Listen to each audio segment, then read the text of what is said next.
I actually think that this run with the Oilers has been even more of a wake-up call of what the Leafs don't have, and even more of an argument to not bring it back, because they just don't have this. They don't have the juice of a McDavid. It's kind of, again, Matthews was hurt, and he had his awesome game too, and I do think that he's going to be able to find... Such an embarrassing thing to say. I know, but I'm just saying... You're right. I'm just saying that it's crazy. He had the game 2 in the first round. For sure, but...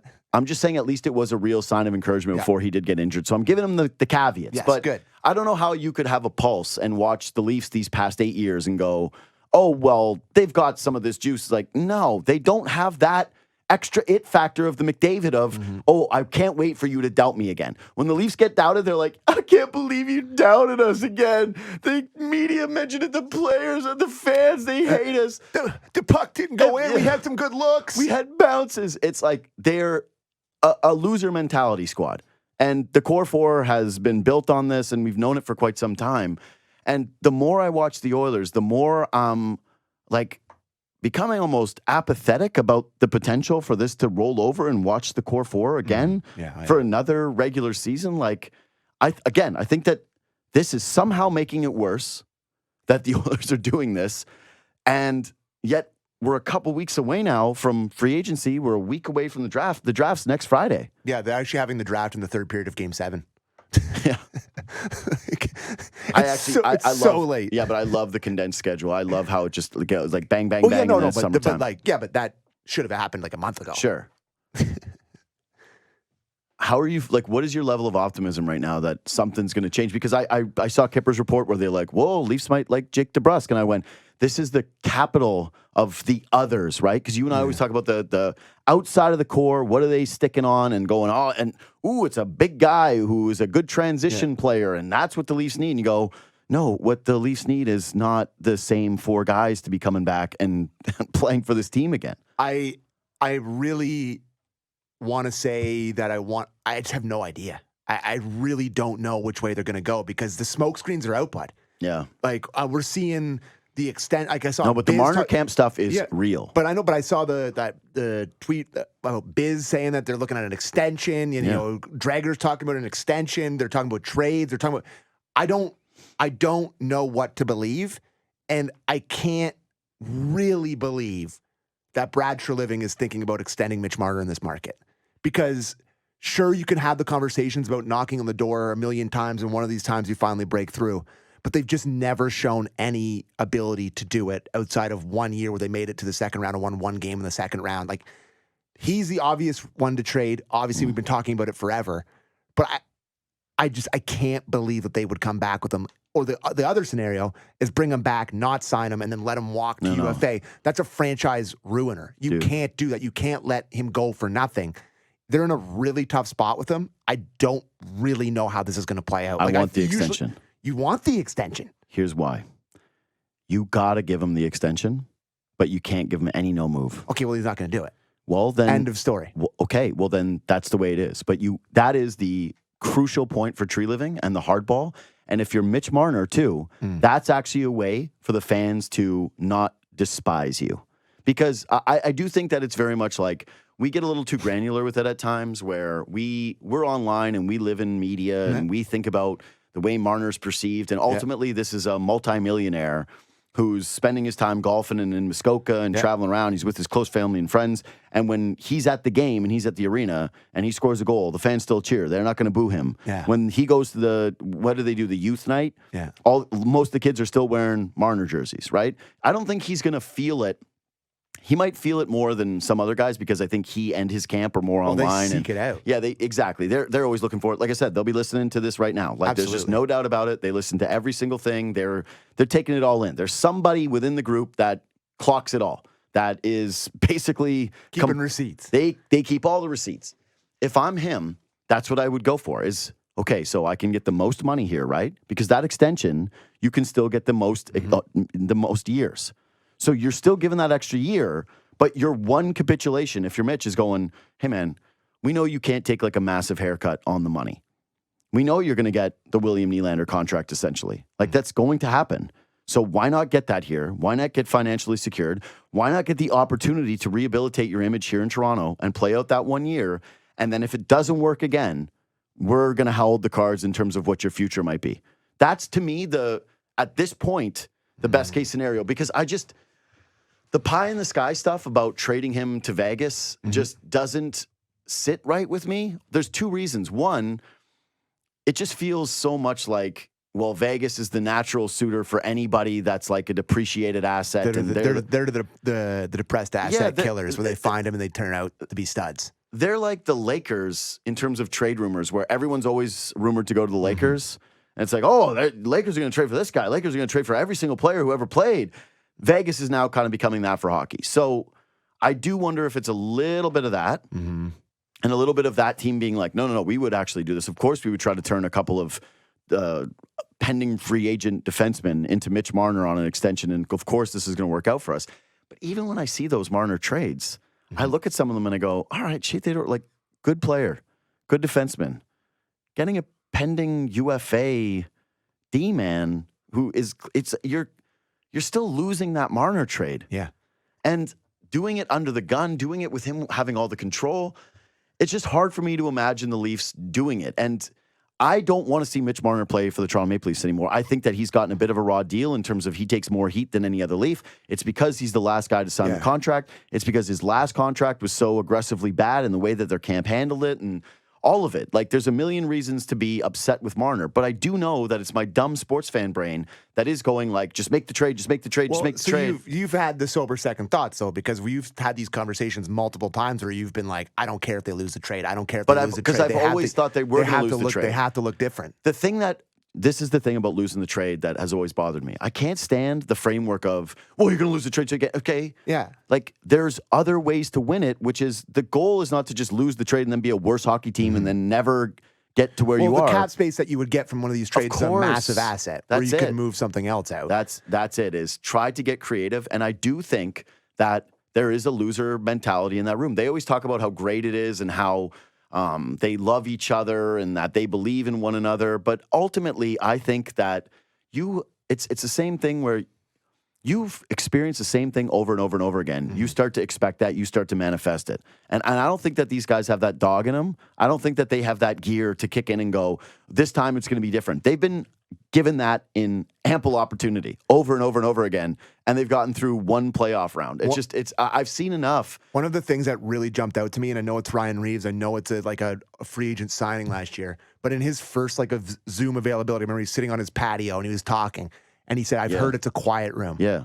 I've heard it's a quiet room is honestly that you might as well, that's the most offensive thing you could say about any hockey locker room is I've heard it's a quiet room.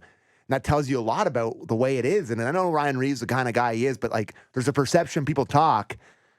The extension thing, I think I like the premise of what you're saying in terms of playing out next year on the original contract and then having your next one kick in with the no movement clause. I think that idea is great. But there has to be a little incentive. But there's just no why not? David Kampf got a no move clause. Like there's just no way that Mitch Marner's camp, Darren Ferris, everybody involved, if they're signing an extension in Toronto, they're going to want the guarantee of controlling where they want. Yeah, every but that's single it. person, you give them the limited no move clause. That's the capitulation every single that you make. guy that's ever signed a contract here has gotten their cake and eaten it too. And I don't see the number one cake and eat it too guy ever signing a contract that doesn't have a no move clause on it, even if it's limited. Because the number one cake and eat it too guy does understand the way the market feels about him.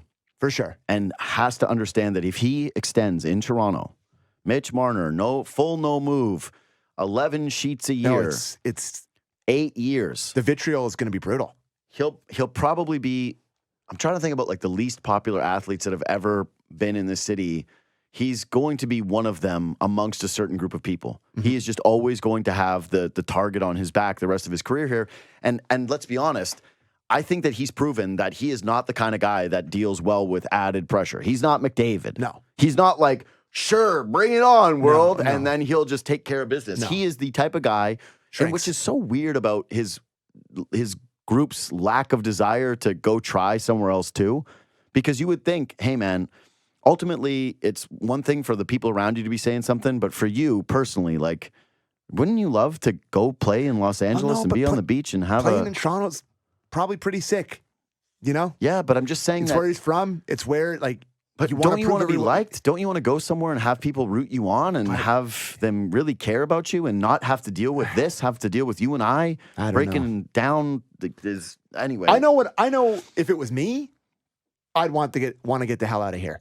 But these guys are, they're uber competitive. They want to prove people wrong. No, that's a huge part of it. You're right. I think that's too much of like, we'll show you. And that's what it is. But then they're like, but they go, we'll show you. And then they never do. And then it's like, here's nothing. Here's nothing. And then they're like, well, it was your fault, media and fans. Like you put too much, and we had our chances. And that's the narratives that you guys want to craft about our room, but we know different. I do think that if there's a world, which this world does not exist, that if he signs a somewhat team-friendly contract. No, because he'd have to take less than what he's making now.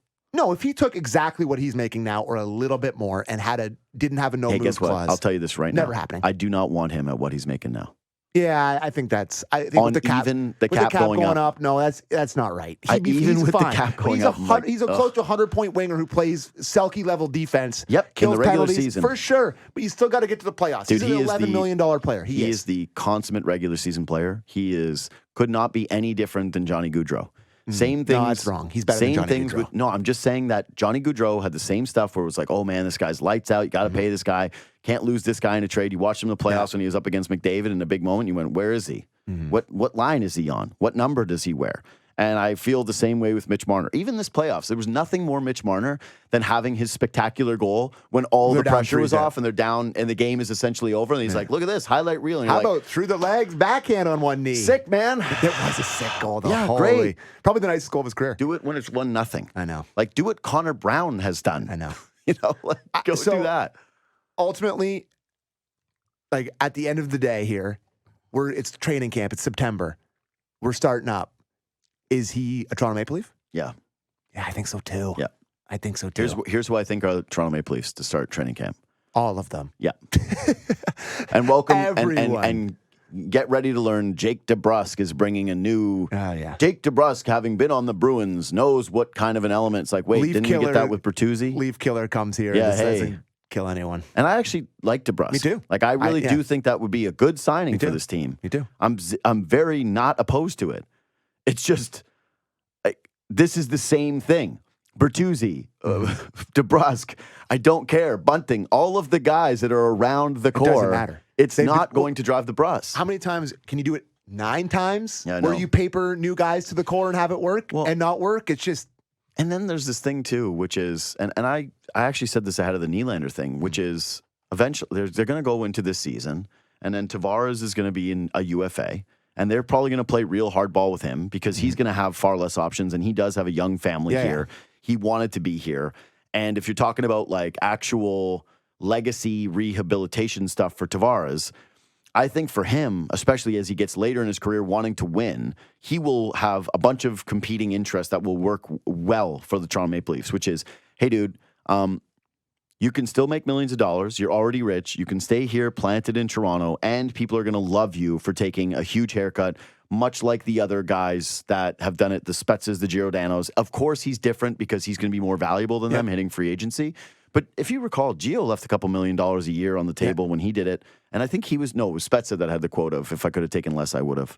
Right? Or was it Giordano? It was one of those two guys. He was actually I would take it less just so I can be with Kyle Dubas. That's all I care about is being Kyle Dubas' best friend. He's an intern actually in Pittsburgh. He's unpaid. It's just like, oh, Kyle, I love you, Kyle. You're the coolest guy. I actually, when that happened, I was please get the Men in Black stick so I can never.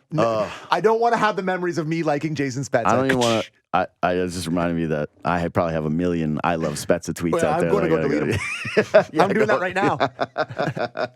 I think I have like a Spezza Leafs Row tweet. I'm sure. It's anyway. I think that you're going to have this whole idea of, well, don't worry, Tavares is going to be off the books next year, and you're going to save so much money because you're going to bring him back at $5 million less, and then you just feel like, what, it's a punt season? It's a get to Tavares' end of his contract season? Well, that's a part of, it's just going to be the same thing. A part of it that, trading Marner to have different cap space and then having Tavares off the books the following season, that's another really scary outcome too. By the way, I'm just looking at your tweets with Spezza. Don't read them. Oof. I love them. You got to get to deleting, pal. Buddy, I loved them. Delete. He was awesome for us. I mean, he was honestly And the only one who cared. Can I tell you something too, though? As a guy who lived in Ottawa during the peak of the rivalry, it was also so nice to try to be like, he's our favorite player to Sens fans. So some of those tweets. He never loved being a Sen like he loved being a That's what I'm Leaf. saying. Yes. So some of those tweets are done with the direct purpose of triggering Sens fans. Yeah. Yeah. Hold on. We're going to take a quick break and we'll do a little pod only on Markstrom because we got to do a couple minutes on this. So subscribe to the podcast, leave 5 stars, and yeah, we'll talk about the goalies on the other side. So I wanted to do the goalie thing because, yeah, we talked a little bit about DeBrusque. We talked a little bit about Marner, but I was never really a Markstrom guy. Let me lay it out for you this way. I really do believe in Joe Woll. No. And I know he's injury prone, but I believe in who he is as a player. And I've just been more of a, hey, bring in a really quality backup that if you need to can eat a bunch of games. Try to find this year's version again of Martin Jones. Maybe that's Hildeby. As a guy who can give you a runway and actually give you some time in the net, have a little bit of depth at the position, but really hope that this guy is going to carry the mail for you because I really believe that when he's at his best, he is awesome. I've seen it. I've seen the flashes of it. I believe in it. But yes, the injury track record at this point, like he just doesn't play games, man. It's 4 years of this where he's proven he gets hurt all the time. He got hurt again in the playoffs this year, making what is ultimately like a pretty routine save. That's 2 injuries this year on routine saves. The routine save, the first one was a flutter puck off the half boards. Exactly. You're right. Exploded. It wasn't even a save. But when I saw the price for Markstrom, and the fact that Calgary retained, Books was on Real Kipper and Born yesterday, beside himself about how the fact he's like he said that he scouted Kevin Ball for 8 years, knows the player well, says he's a third pairing guy, says that they didn't eat money. Conroy got fleeced. Like that is an absolute fleece. And the fact that they're paying Markstrom, what is it, $4.5 million next year for 2 years? They have Jake Allen and like that's one of the best goalie tandems that you can have. Yeah, I just think that one was a blown opportunity. Now it actually puts more pressure on Tree to get something done. Now, because my brain feels, again, really stupid going, okay, wait. So would you rather have traded the pick and had Markstrom and at salary retention and have a duo of Markstrom and Woll? Yes. Or keep your pick and have Brossoit and Woll? And I go, I mean, you know my whole take on this. I'm sick of the lottery tickets since Freddie left. And Freddie was, Mrazek is just, Brossoit is just another like Mrazek-esque level guy. I do like Brossoit more, and I think that him, if he goes at $2 million, is actually like a fine and very good contract. But yeah, it's a little scary. You're gonna want, it's gonna be great when Joe Woll's your starting goalie, and then by American Thanksgiving, it's Brossoit and Hildeby for the next 3 months of the season. Are you looking forward to that? No. They've Brossoit Hildeby is since Freddie left, and you know my thoughts on Freddie. Can't stand him, but he was a legitimate NHL goalie. They played too much in the regular season. He always they gassed broke out. him down. They always did. Yeah, but he was a legit NHL goalie. They were like, we love this car. We're driving it every day, and we're doing it in city traffic. Since he left, it's been lottery tickets, and they've been papering this stuff to Austin Matthews and Mitch Marner's core. Prime, sorry. The core's prime. They've been taping these lottery ticket goalies to it. Samsonov, who I know you love, had his moments, was good in the first round last year, but ultimately not good enough. Jack Campbell, not good enough. Mrazek, not good enough. Just all these guys in these playoff series have always been the second best goalie. And it's just, you have to go out there and find a real goalie. Even if it's, I know like Saros, people are like, oh, he's a small guy. If it's Saros is the man. But even if it's him for the 1 year and you see what Woll can do with a real starter in front of him, and maybe he's healthier, maybe he outplays Saros, and maybe but like just going into the season next year with Woll and Anthony Stolarz or Brossoit with another year gone of Austin Matthews, Mitch Marner, and William Nylander's prime is a terrifying thing. You've tried all these different goalies. Go get a real goalie. And to me, Markstrom was a perfect fit. He's 34 years old. He's got 2 years left on his contract. It's a perfect thing to pair with Woll. I think he would have looked good in the colors, too. Would have looked good in the colors. Always great gear. Yeah. Always excellent nice setup. That's what I mean. I think the setup, you would have looked at it and been like, nasty. And now he goes to New Jersey. That matters to me, by the way. Now he goes to New Jersey, where our boy Sheldon Keefe is walking into one of the best situations in the league, and he's going to get a really good team, 110-point team a year before last. I was going to say, I almost bottomed to dollar, bet you bottom dollar that New Jersey's going to have a better year than Toronto next year. There's no question. Like, and I said this yesterday on Kipper Born. I'll say it to you. Leafs are going to take a step back. They're going to be the 7th seed. They're going to be a wild card team. They're going to play the Devils in the first round. They're going to lose to Sheldon Keefe and the Devils in the first round of the playoffs next year. Would you rather lose to Boston again or to Sheldon Keefe? Boston again, 10 times out of 10. No, I'd rather Boston. Sign me up for Boston. I can deal with that pain. I don't want new pain.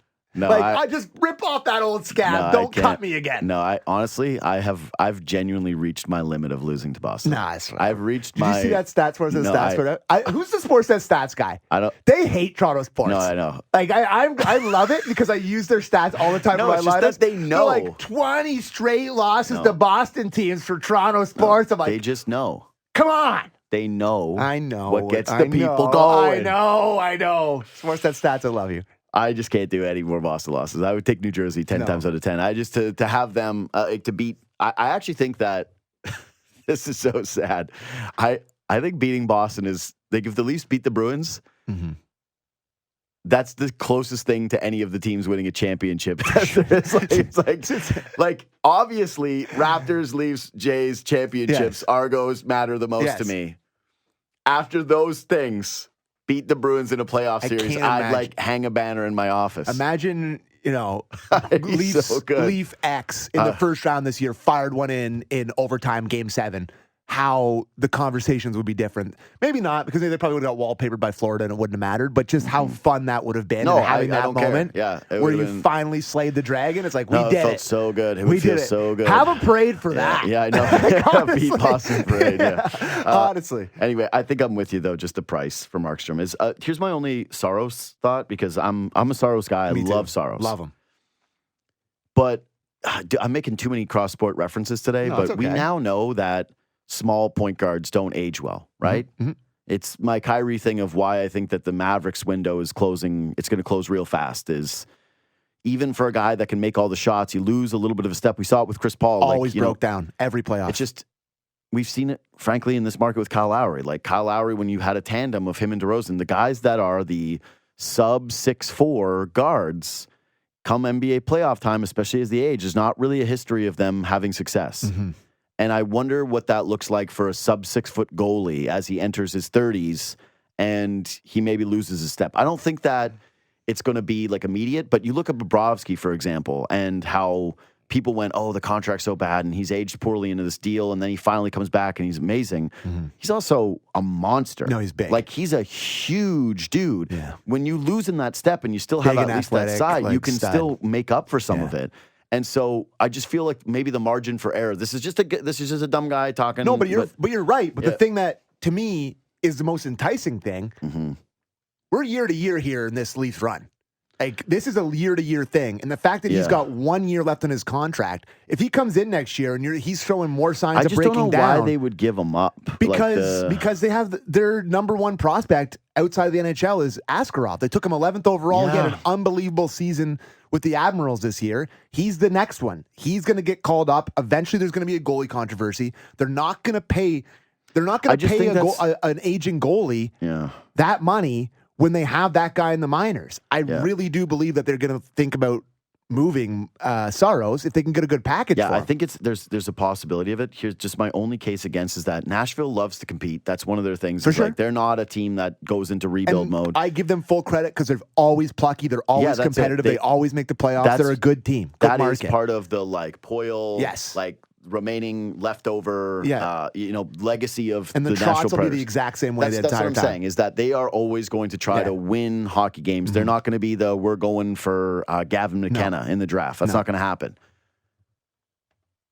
So it's hard for me to imagine them moving off of a goalie that helps them win games to go turn to a rookie unless the package was insane. Mm-hmm. And right now, wouldn't they just let him walk? Would they need to get do you need to get a package back for UC Saros? I'm just not sure you do. I think that they play it out. They go into the deadline, and if they're there, they go, maybe make us a Godfather offer, but I don't see them moving it. And if they don't, then they just run them out. And I mean, that's the perks of being in Nashville versus Toronto. For sure. Where it's just we can do this. For sure. But he's going to want 8+ a year.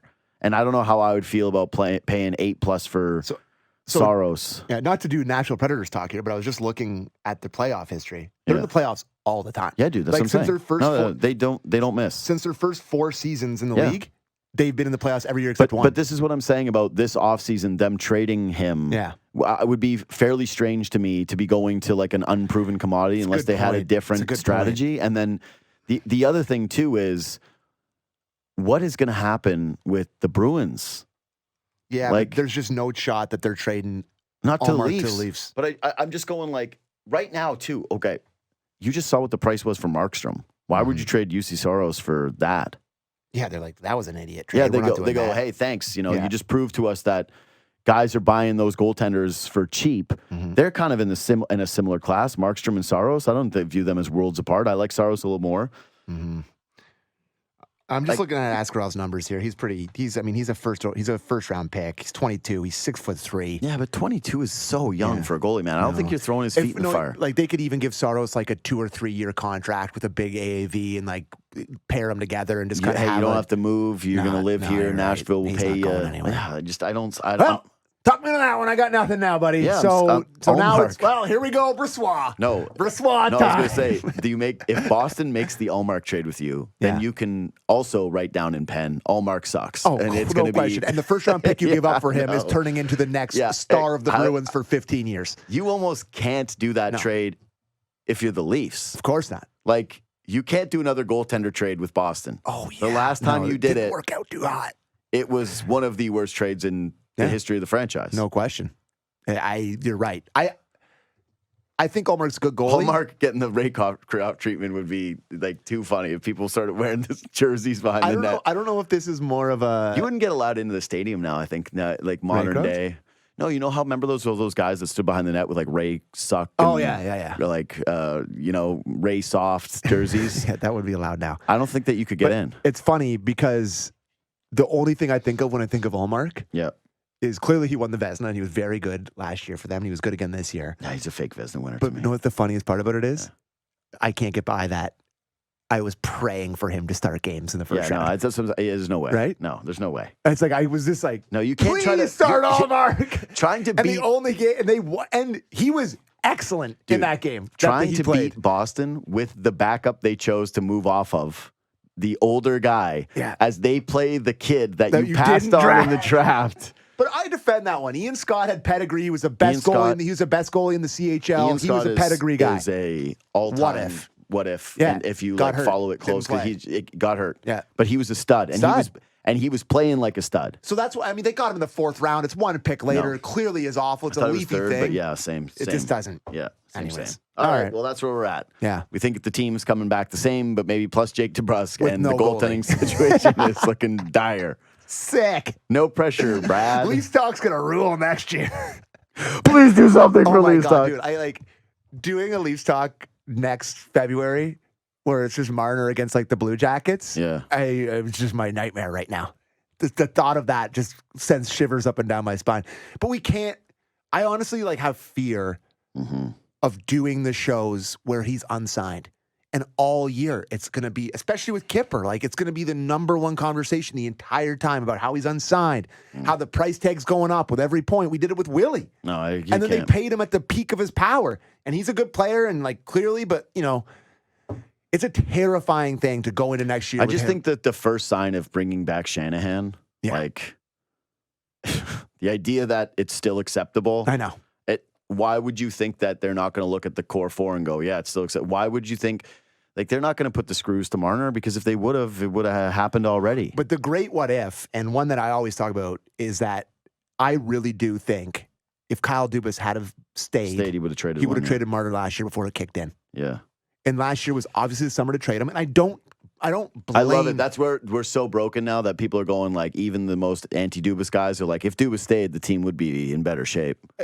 I don't blame Treliving because he came in in a whirlwind. It was a week. He can't trade Marner in a week. I argue with Myrtle all the time whenever he's critical of tree living, and he's like, well, it's the same. The hell is he supposed to do? What do you want him to do? He couldn't even be on the draft floor. It's crazy. He came in, and Shanahan was like, I already told all my sweet candy babies that they're going to be back on the team this year. The sweet candy baby. You can't be at the draft. And, we got no depth at center, and we got no blue liners. But then we got to our fix the power best play. draft pick we've had in 10 years. So. Yeah, I know. Thanks, Dubas. So anyway, subscribe to this podcast. Leave 5 stars. Follow us on Twitter and Instagram at JD Bunkis, at Sam and McKee. And follow the other shows too, because we'll try to pop some stuff in the feed, and we'll be doing stuff as the Leafs make moves throughout free agency here in the Leafs Talk feed as well. Follow JD Bunkis podcast if you're just listening to Leafs Talk. Follow Real Kipper and Born. We'll try to put as much into the feed as possible. But we got loaded stuff going on free agency day on July 1st. I've got some packed shows the next couple of weeks in terms of it's gonna gear up a lot towards some Leaf stuff. This is now Leaf season. As soon as the Stanley Cup closes, it's going to basically pivot immediately into a lot more Leaf stuff before the summer hits. So stay tuned. Thanks for listening. Thanks for watching.